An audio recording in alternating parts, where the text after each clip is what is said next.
Hello guys, તો હું છું તમારો ભાવ બ્લોગ અને આજે આપણે સવારમાં આવી ગયા દુકાને. તો તમે જોઈ શકો છો આ છે આપણે એક પ્લેટિના સર્વિસમાં. તો આની કન્ડિશન તમે જોઈ શકો છો આ કેન બેનની આ એન્જિનની.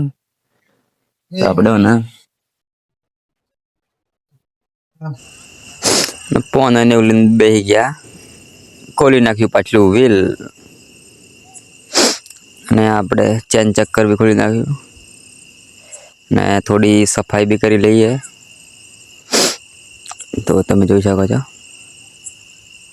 ને આપણે આ ડ્રમ રબર સાઈડ બી ક્લીન કરી લઈએ.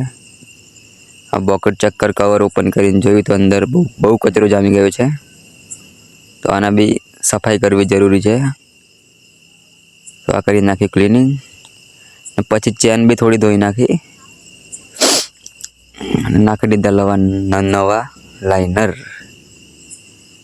અને ખોલી નાખ્યું એક જમ્પર ને બીજું ખોલી નાખ્યું. આપણે ફાઇનલી આ ફિટ કરી દીધો પાછા ભરીને ને આગલું વ્હીલ ખોલી નાખ્યું, એનું બી કરી નાખ્યું ક્લિનિંગ અને ફિટ કરી દીધું ને ખોલી નાખ્યું ફિલ્ટરને બી ક્લીન કરી નાખ્યું અને ખોલી નાખીએ કેચઅપ ડિલક્સ જેમાં નાખવાની હતી ટાઈમિંગ ચેન. તો આપણે નાખી દીધી ટાઈમિંગ ચેન, આ ટેપેડ બેપેડ જોઈ લીધા. પછી આ જે સ્પ્લેન્ડર જેમાં બ્રેકનું લીવર ને બરોબર તૂટી ગયું છે, તો નાખી દીધું નવું લીવર ને એવું બધું. તો મળીએ પાછા એક નવા વ્લોગમાં. તો જય માતાજી.